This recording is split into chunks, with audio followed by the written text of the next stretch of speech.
So then what is the right response to engaging with AI in teaching learning processes? Now I shall turn to sharing a few experiments that I conducted. So the first assignment that I gave to the student was to develop a script for a podcast. So this class was given the task of developing a questionnaire using AI tools. So here, the task did not begin with human effort, it began with AI tools. They also suggested that we can use AI tools to work well for field-based assignments also. So the focus of learning needs to be on process and not the product. This is very important because future is unpredictable. Each learner will have to become a lifelong learner. So if this process of learning is alien to them, they're not well versed with it, I think surviving would be very difficult.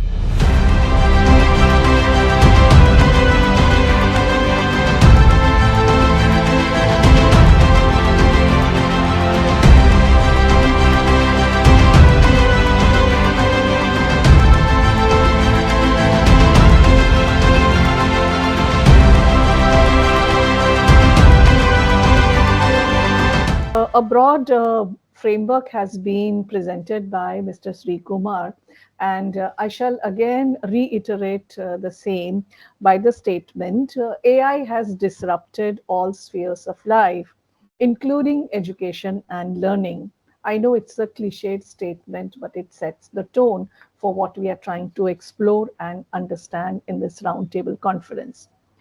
So the my presentation is planned in this way that I shall give a brief context. Then I shall speak about a few experiments that I have conducted in my teaching learning process in my institution, and then derive certain learning outcomes that look plausible in the age of AI-led intelligence. So it was November 2022 when OpenAI launched ChatGPT and it shook the world. It shook the traditional practices of learning. The first response that was seen, I will term it as a reflex action. It was a knee jerk reaction.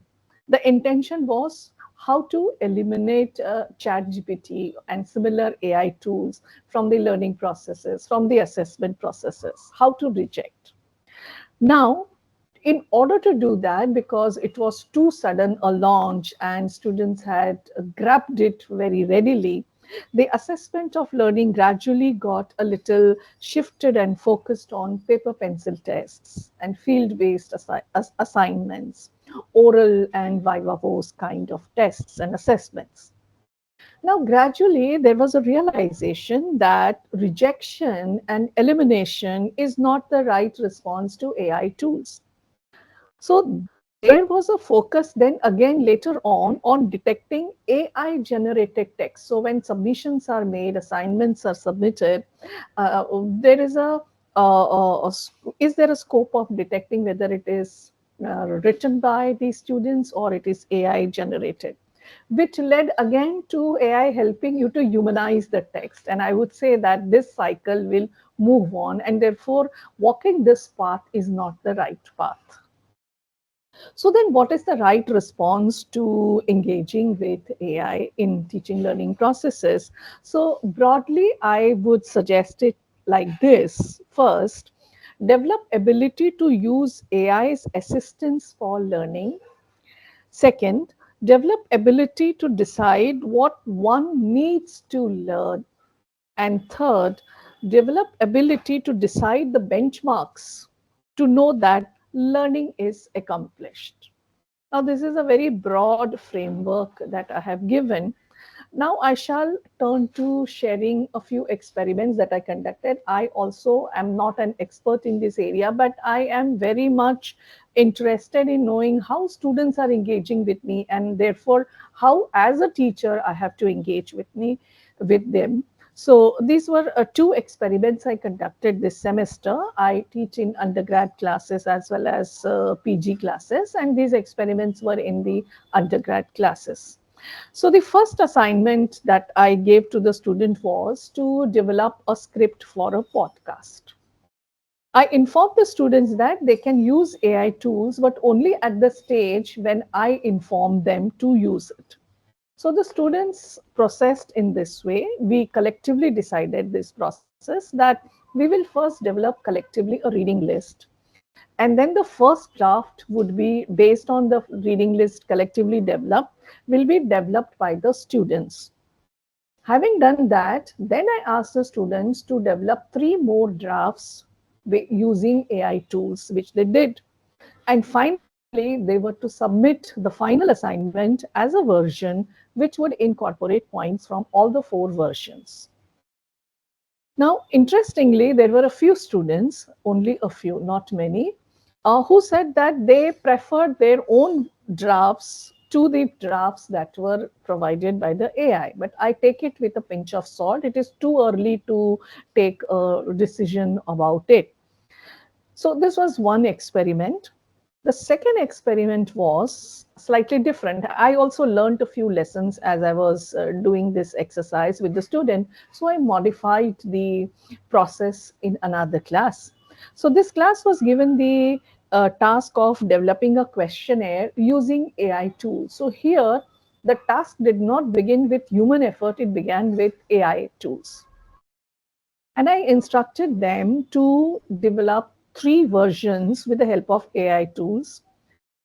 Once these were developed, the submission was based on evaluating the strengths and weaknesses of each version.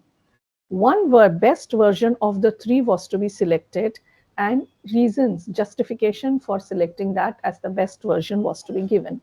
So I said, see, AI tool has given you the questionnaire on which I'm not going to give you any marks. You analyze and you give your justification on which you will be graded. Now, I observed that I thought this experiment would, they will finish the task quite soon, but the students were absorbed and they took quite some time to make the comments. I also observed that when you give them the freedom that they are allowed to use AI tools, only at that juncture when teacher advises, they are a little honest in making comments. So I say, make comments which are your own. Now make comments based on AI tools. So they do that honestly till now. This is what I have observed. So based on this, a few learning outcomes which are viable in AI driven age of intelligence are also suggested. So before I move ahead, I would like to speak about field-based assignments. So I used to discuss with my colleagues as to how do we engage with this challenge of AI-driven assignments that students submit. So some of us said that let's shift to field-based assignments. Now, there was a challenge, and I thought that field-based assignments as an antidote to AI tools is also not a very appropriate response because it also has its limitations.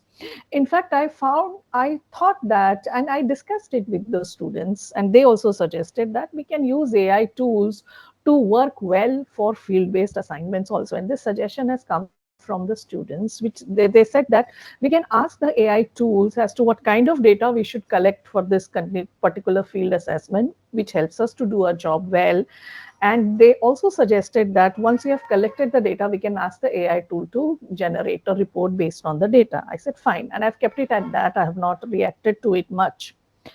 So, coming to learning outcomes now, what I believe is the position that we need to take or that we may take is AI tools are our assistants and learner is the master. And this is a statement which I almost in each class make loud and clear that remember AI tool is your assistant, don't allow it to become your master.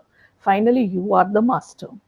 So now when we are dealing with this, there is another very important aspect which also needs to be discussed, and that is the dichotomy between process and product. So the focus of learning needs to be on process. and not the product. This is very important because future is unpredictable, and every learner, each learner will have to become a lifelong learner. So if this process of learning is alien to them, they're not well versed with it, I think surviving would be very difficult.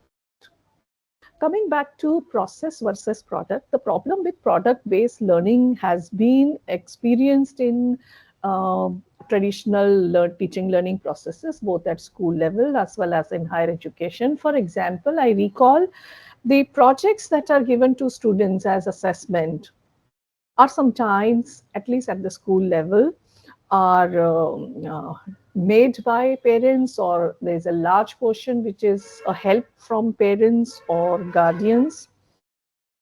And the product, therefore, is not a part of learning of the student.